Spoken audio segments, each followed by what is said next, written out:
भगवान कब किसके रूप में आ जाए किसी को नहीं पता।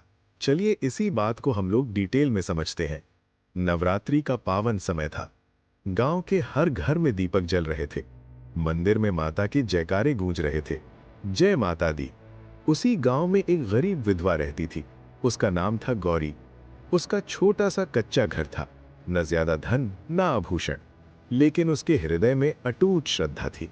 गांव के लोग कहते थे, जो आज सोशल मीडिया पर माता का नाम लिखेगा उसी के घर माता आएंगी।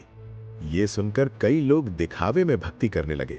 कोई जोर जोर से जयकारे लगा रहा था, कोई दान की तस्वीरें दिखा रहा था। गौरी चुपचाप अपने घर के कोने में मिट्टी का दीपक जलाकर बैठी थी।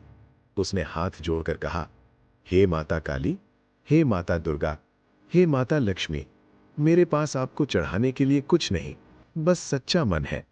उस रात तेज आंधी चली। अचानक गौरी के दरवाजे पर खटखटाहट हुई। दरवाजा खोला तो सामने एक बूढ़ी स्त्री खड़ी थी, भीगी हुई, कांपती हुई। बेटी, रात भर के लिए शरण दे दे, उसने धीमी आवाज में कहा।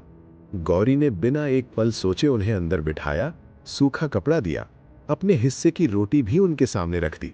खुद भूखी रहकर वो मुस्कुराती रही। आधी रात को गौरी की आंख खुली तो उसने देखा, वही बूढ़ी स्त्री अब दिव्य प्रकाश से घिरी खड़ी है। घर में सुगंध फैल गई। वो स्वर गूंजा, गौरी, लोग मुझे शर्तों में बांध रहे थे, लेकिन तुमने मुझे बिना शर्त अपनाया। क्षण भर में वो रूप बदल गया। सामने स्वयं आदिशक्ति का तेजस्वी स्वरूप था। गौरी की आंखों से आंसू बहने लगे। वो समझ गई, सच्ची भक्ति दिखावे से नहीं, सेवा और करुणा से होती है। सुबह जब गांव वाले उठे तो देखा गौरी के घर से उजाला फैल रहा है। उसका घर अब भी साधारण था, पर उसके चेहरे पर अद्भुत शांति और संतोष था। उस दिन पूरे गांव को एक सीख मिली। माता रानी किसी लाइक या कमेंट से नहीं, निर्मल हृदय और निष्काम सेवा से प्रसन्न होती हैं। यदि आप भी माता रानी से प्यार करते हैं तो जय माता दी लिखकर भेजो।